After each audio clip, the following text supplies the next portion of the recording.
김용민의 조간 브리핑.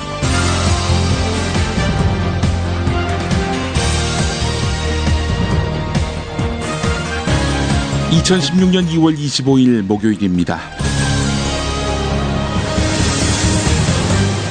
조선일보가 더불어민주당 공천심사를 담당하고 있는 모양입니다. 오늘자 사설, 더민주 현역 10명 물갈이, 상습적 막말 의원은 왜 빠졌나 일부입니다.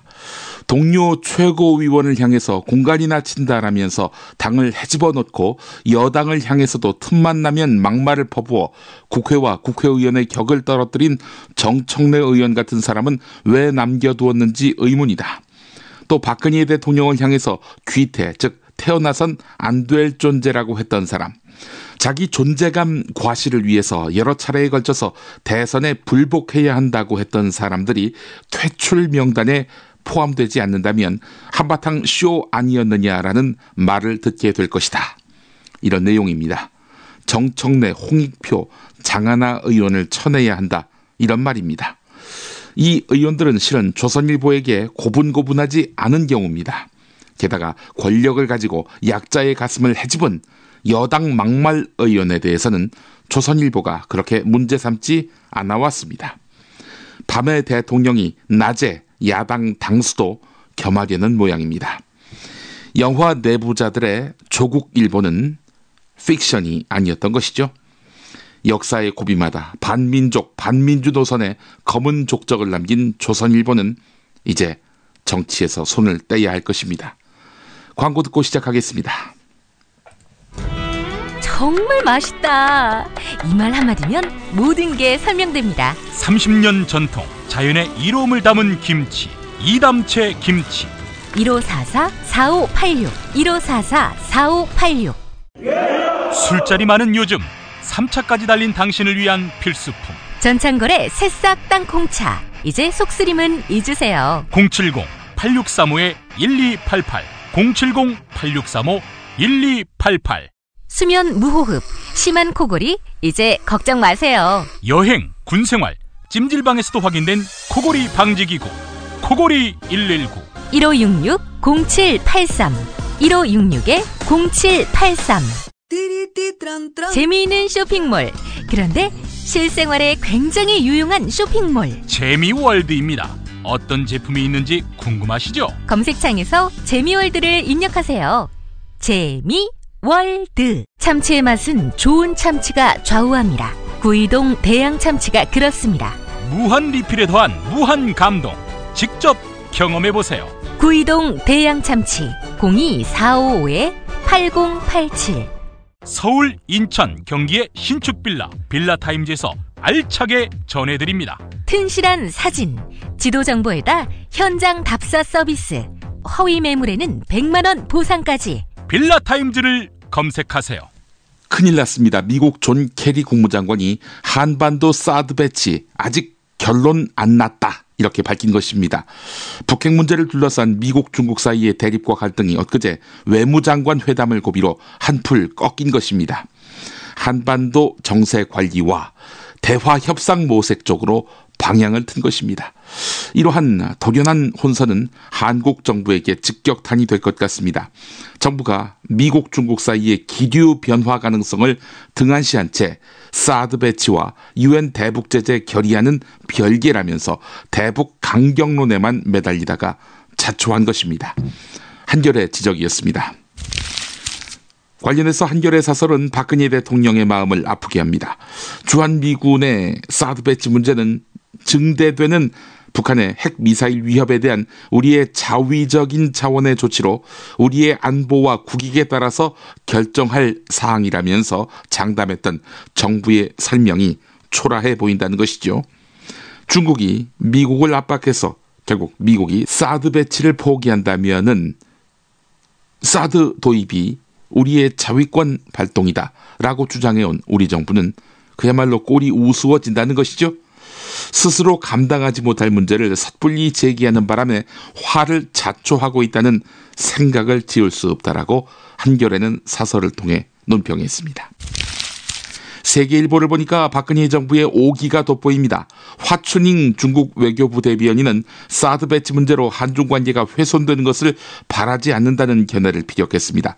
주한 중국 대사가 한중 관계 파탄을 공언하고 한국 정부가 발끈하니까 여기에 중국 외교부가 한국을 달래는 꼴인데요. 하지만 청와대 정연국 대변인은 브리핑에서 사드 배치는 우리의 자위권적 차원의 조치니 중국은 이를 인식하고 있어야 할 것이다. 이렇게 큰 소리를 쳤습니다.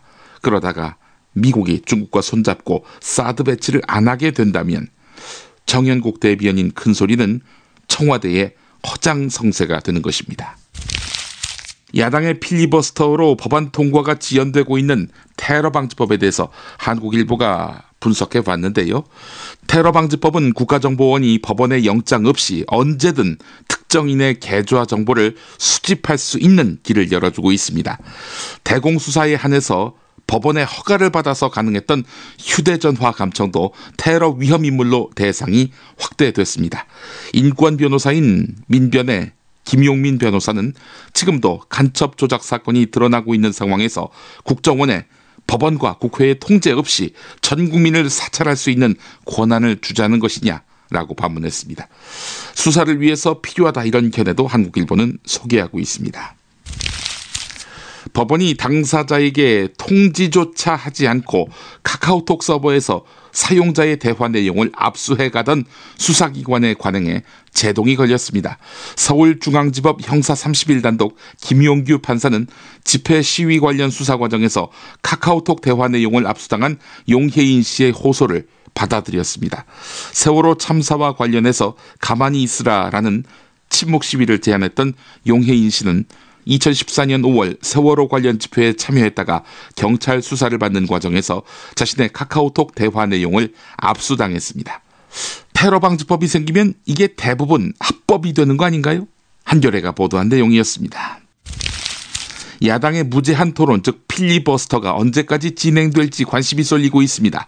더불어민주당은 필리버스터를 계속한다는 입장인데요. 경향신문은 막판 타결 가능성에 주목하고 있습니다. 더불어민주당은 일부 독소 조항을 삭제, 변경하면은 본회의 처리에 임하겠다고 여당에다가 수정론을 제안했습니다. 국정원 공용법을 만드는 국정원의 통신감청, 또 국정원의 금융정보 거래, 추적, 이 같은 과도한 정보 수집 권한을 부여하지 말고 확실한 견제 장치를 마련하자는 것입니다. 새누리당은 받아들일 수 없다 이런 반응인데요. 받아들일 수 없다는 입장, 청와대 뜻이기도 하겠지요. 한겨레 정치바는 지금 국가 비상사태가 맞다면 계엄을 선포하라라는 도발적인 주장을 내놓았습니다. 법제처 헌법주석서로 본 정의화 국회의장의 멋대로 해석을 질타한 것인데요. 오늘 뉴스 매거진에서 한겨레 김태규 기자가 요약해 준 대로 국가 비상사태에 대한 개념 규정은 명확합니다. 교전상태, 정부기능 마비 상황이어야 국가 비상사태라는 것입니다. 또 발생해야지 발생 가능성이 있다는 점만으로 비상사태가 성립되지 않는다는 것입니다. 따라서 지금이 비상사태가 아닌 것이 너무나 확실한데 정의화 의장이 도대체 왜 이런 터무니없는 직권상정을 했는지 궁금하기만 합니다. 혹시 누군가로부터 모종의 압박을 받아서 그런 거 아니냐라는 의문은 당연히 유효합니다. 조선일보 기사를 보겠습니다. 더불어민주당에서 공천이 배제된 현역 의원 10명 가운데 탈당 후에 국민의당에 합류할 수 있는 의원은 거의 없을 것으로 보인다는 것입니다. 우선 유인태 의원은 당 결정을 수용했습니다. 문희상 의원은 아무리 그래도 국민의당에 갈 일은 없을 거라고 했다고 합니다. 신계균 의원 같은 경우 비리 의혹으로 재판을 받고 있는 상황이고, 전정희 의원 같은 경우 지역구 전북 익산이죠. 여기에 경쟁자가 있고요. 송호창 의원 정도가 가능성이 있는데 지난 탈당 국면에서 잔류를 택했죠. 이제 국민의당에 간다? 이건 참 모양새가 안 납니다. 조선일보는 그래서 국민의당이 당혹해하고 있다라고 전하고 있습니다.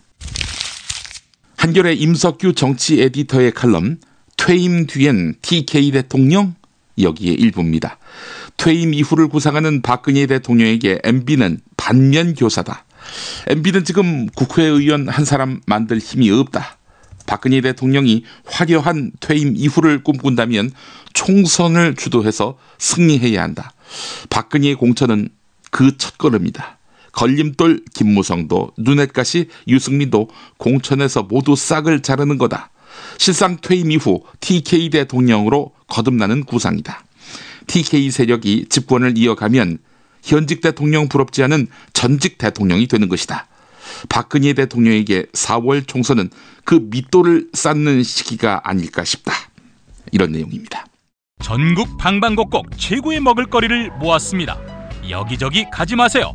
팥가게면 됩니다. 팥가게에서 구매하시면 대한민국 농촌 기업을 살린답니다. 팥가게. 인터넷에서 팥가게를 검색하세요.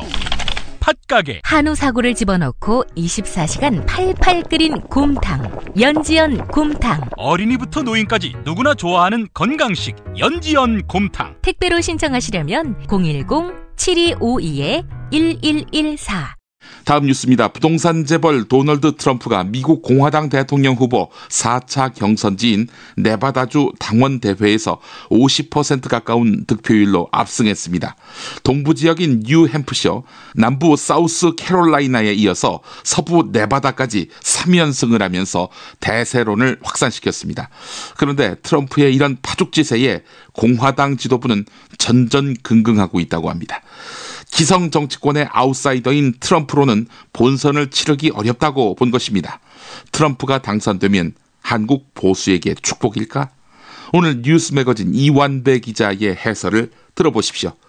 들어보고도 그 소리 할 사람은 별로 없을 것입니다. 외국인 선원 밀입국 등 보안 사고가 잇따라 터진 인천항의 경비를 책임지는 인천항 보안공사 사장직과 경영본부장직이 낙하산 인사로 굳어지고 있다는 지적이 제기됐습니다. 보안공사의 역대 경영본부장은 3명 모두 해양수산부 출신입니다. 전관예우인 셈이죠.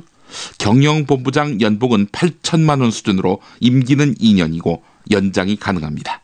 보안공사 사장은 청와대 대통령 경호실 출신이 독점하고 있다고 하는데요. 낙하산 인사로 보직을 꿰찬 간부들의 자기 사람 챙기기는 적극적인 반면에 인천항 보안 감시에 필요한 예산 배정은 인색했다고 합니다. 이러니 뻥뻥 뚫리지요. 한국일보 보도였습니다. 인터넷에 수천 건의 악성 막말 댓글을 달아서 무리를 빚고 사직한 이영한 전 수원지법 부장판사가 한 번 변호사 등록 부적격 결정을 받은 뒤 2개월 만에 다시 변호사 등록 신청서를 낸 것으로 확인됐다는 한국일보 기사도 눈길을 끕니다. 2000년대 중반부터 특정 지역 비하와 특정인 모욕, 정치 편향성을 담은 막말 댓글 9천여 개를 달아온 사실이 알려져서 지난해 2월 법복을 벗었는데요.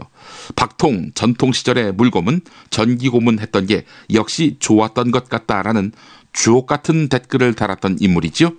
한국일보 보도 내용이었습니다. 한때 대법관 후보로까지 거론됐던 고위급 전관 출신 변호사. 이 사람은 성공 보수금을 받고 싶었습니다. 그래서 사건 의뢰인에게 자신이 대표로 있는 법무법인 자금 5억 원을 고금리로 빌려준 것으로 나타났습니다. 그런데 이 변호사는 고등학교 동창이 운영하는 대부업체로부터 이 의뢰인이 20억대의 자금을 고금리에 대출받도록 알선했다는 의혹도 받고 있는데요. 2009년 서울 고등법원장을 지낸 이태훈 변호사가 바로 그 주인공입니다. 의뢰인이 그래서 이태훈 변호사를 상대로 횡령과 배임수재 혐의로 고소했다고 합니다. 중앙일보 기사였습니다. 끝이 보이지 않는 전세난에 서울을 떠나는 사람들이 갈수록 늘어나고 있다는 서울신문 기사입니다. 통계청이 발표한 1월 국내 인구 이동 동향에 따르면 서울의 순유출 인구, 즉 나간 사람 빼기 들어온 사람, 이 숫자가 6,854명으로 전국 17개 시도 가운데 가장 많았습니다. 반면에 순유입, 즉 들어온 사람 빼기 나간 사람, 이 경우는 경기도가 9,190명으로 가장 많았다고 합니다. 경기도는 지난해 3월부터 11월 연속으로 순유입 인구 1위입니다. 전세난 때문에 다 떠나는 것이요. 한국 경제의 최대 뇌관인 가계부채가 사상 처음으로 1200조를 돌파했습니다. 경제성장 속도보다 가계 빚이 더 빠르게 늘어나면서 가계의 소비 여력이 위축돼서 내수 부진과 경기 침체가 가속화할 것이라는 우려가 커지고 있습니다. 통계청에 따르면 지난해 자영업자 규모는 556만 3천 명으로 전년도보다 8만 9천 명이 줄었습니다. 장사가 안 돼서 문을 닫은 자영업자가 그만큼 많았다는 이야기입니다. 동아일보 기사였습니다. 지방에 거주하는 주부 김모 씨 자매가 서울의 한 지하상가 식당을 찾았습니다. 김 씨 자매는 돈가스와 제육볶음을, 아이들은 라면을 주문했습니다. 그런데 이 식당 입구에는 계란 후라이를 서비스로 제공합니다라는 글귀가 있었습니다. 하지만 식당 주인은 라면에는 계란 후라이를 서비스로 주지 않는다, 이렇게 말하면서 사람 수보다 적게 계란 후라이를 내놓았습니다. 이게 시비가 붙었습니다. 끝내 경찰이 출동했고요. 재판까지 갔습니다. 서울중앙지법 형사 21단독 김민정 판사는 이 손님에게 계란 후라이 안 줬다고 항의하는 손님에게 무죄 판결을 내렸습니다. 조선일보 보도였습니다. 임분교수 기억하십니까? 임분교수를 뺨치는 악마 동기생 이야기가 서울신문에 있습니다. 대학 같은 과 1살 어린 이 사람은 고급 외제차를 다니면서 부유함을 과시했습니다. 그러면서 내가 맡을 회사에 취업시켜줄게 라면서 경제 형편이 안 좋은 1살 위 피해자에게 접근했습니다. 그리고 1년 동안 가혹 행위에 전치 8주 부상을 입혔습니다. 주먹을 휘두르고 뺨을 때리고 유리병을 내리치고 쇠뭉치로 성기를 수차례 때리고 껌 12여 개를 한꺼번에 씹게 한 다음 입에 소금과 후추, 참기름 등을 들이부었다고 합니다. 이 미친놈 아닙니까? 고교 서열화 해소와 일반 고등학교 붕괴를 막기 위해서 서울시내 외국어 고등학교와 국제고등학교, 자율형 사립고의 통합을 주장한 연구 보고서가 공개됐습니다. 서울시 교육청에 따르면 김경근 고려대 교육학과 교수를 책임자로 한 연구팀이 낸 연구 보고서에 담긴 내용인데요. 일반 고등학교 문제 개선을 위해서 우선 전후기 선발을 폐지할 것을 이 연구팀은 권고했습니다. 그러나 그렇게 추진하기 쉽지 않습니다. 교육감의 재량이 생각보다 넓지 않고, 그리고 교육부는 기본적으로 특목고와 자사고 폐지에 부정적이기 때문입니다. 수월성 교육을 원하는 학부모들과 특목고 등 학교들의 반발은 더 넘기 어려운 장벽입니다. 자, 일반고 전성시대를 공약으로 내걸었던 조희연 교육감. 네, 이 연구 보고서를 어떻게 활용할까요?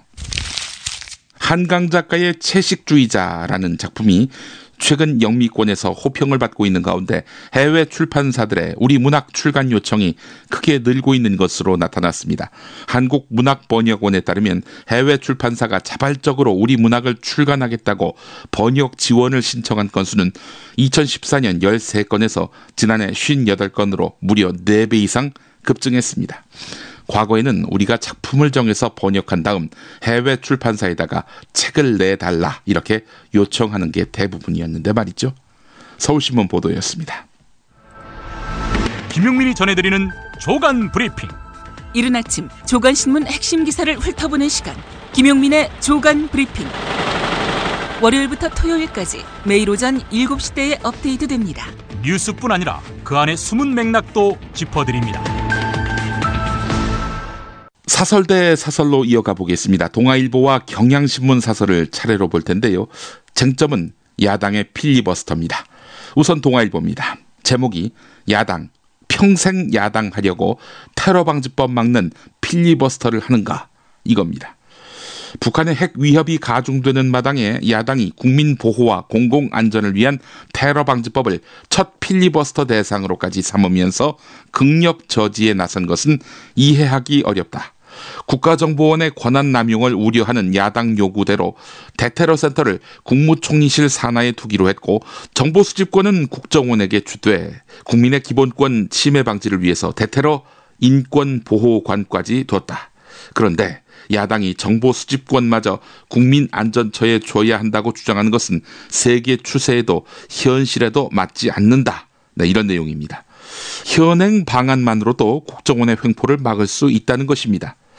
법이 없어서 국정원이 대선 개입했습니까? 한 것이 드러나도 단죄하지 않는 판에 인권 침해할 수 있는 틈을 허용한다. 예, 여당 주장을 답습하는 내용의 사설이라고 봐도 무리는 아닙니다. 경향신문 사설을 보겠습니다. 야당이 합리성 없이 정부와 여당의 발목을 잡기 위해 필리버스터에 나섰다면 비판받아야 한다. 하지만 이번 경우는 반대 이유가 충분하다. 자유민주주의를 위협하는 안기부 부활법이라는 평가가 나올 정도로 테러방지법의 해악적 요소에 대해서는 사회적 공감대가 이미 크다. 상황이 이런데도 박근혜 대통령은 많은 국민이 희생하고 나서 통과를 시키겠다는 이야기인지 라면서 필리버스터에 나선 야당을 협박하고 있다. 의회 민주주의에 대한 무시가 아닐 수 없다. 정부와 여당은 야당 의원들이 장시간 연설에 지쳐 쓰러지기만 기다릴 것이 아니라 반대 이유에 귀 기울이고 대안을 찾아야 한다. 그게 바로 토론을 통한 해결이라는 필리버스터 도입 취지에도 부합하는 일이다. 네, 여러분은 누구 견해에 귀를 기울이십니까? 마지막으로 강원택 서울대 정치외교학부 교수의 중앙일보 중앙시평 왜 제3당을 원할까? 이 제목의 글을 소개하면서 마무리하려고 합니다. 사실 우리 사회에서 제3당 출현에 대한 기대감은 분명히 존재한다. 이런 상황 속에서도 국민의당이 지지부진한 것은 많은 국민들이 왜 새로운 제3의 정당을 원하고 있는지 신당을 만든 사람들이 제대로 이해하지 못하고 있기 때문인 것 같다. 제3의 정당을 원한다 해도 유권자들에게는 또 다른 기성정당이 필요한 것이 아니다. 그러나 지금 국민의당을 이끌고 있는 주요 정치인들은 기존 정치에 매우 익숙한 이들이고 노회하다면 모를까 결코 참신하다는 인상을 주지는 못한다. 아무리 봐도 새로운 정치를 만들어낼 만한 이들로는 보이지 않는다는 말이다. 그저 당내 비주류 불만 세력이 뛰쳐나와 만든 또 다른 더불어민주당과 같아 보인다. 이렇다 보니 왜 새로운 정당을 만들었는지 도대체 뭘 하겠다는 정당인지 잘 알기 어렵다. 정당의 정체성도 분명치 않아 보인다는 말이다. 과거 안철수 연상의 요체였던 새정치는 아예 당명에서 사라져버렸다. 정치의 세계에서는 눈에 보이는 것 못지않게 눈에 보이지 않는 것이 더 중요할 수 있다. 당장은 막막하고 힘들어도 정치에서 보다 중요한 것은 정치 리더나 정당이 표방하는 가치와 명분 그리고 진정성이다. 김영삼, 김대중이 권위주의 체제의 오랜 강압으로부터 버텨낼 수 있었고 결국 정치적으로 성공할 수 있었던 것은 그들의 정치에 민주화라는 명분이 있었기 때문이다. 또한 비주류였던 노무현이 대통령이 될 수 있었던 것도 탈지역주의라는 명분을 끝까지 내려놓지 않았기 때문이다. 이런 명분과 가치가 이에 공감하는 동지들을 규합해낼 수 있었고 그들을 따르는 수많은 지지자들을 만들어낼 수 있었다. 그러나 지금 안철수나 국민의당에서 그러한 명분과 가치, 진정성을 찾아볼 수가 없다. 지금으로서는 기껏해야 호남 자민련 이상을 예상하기 어려워 보인다.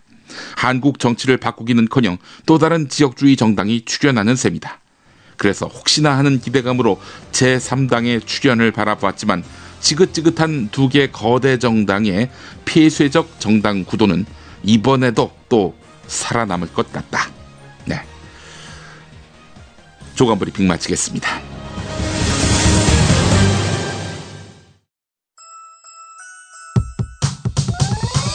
이번 방송 괜찮았나요? 작별의 여운 이렇게 표시해주세요. 다운로드하기, 댓글 달기, 구독하기, 별점 주기. 더 좋은 방송 만들어달라는 약속 이렇게 응원해주세요. 다운로드하기, 댓글 달기, 구독하기, 별점 주기. 기억하셨죠? 다운로드하기, 댓글 달기, 구독하기, 별점 주기.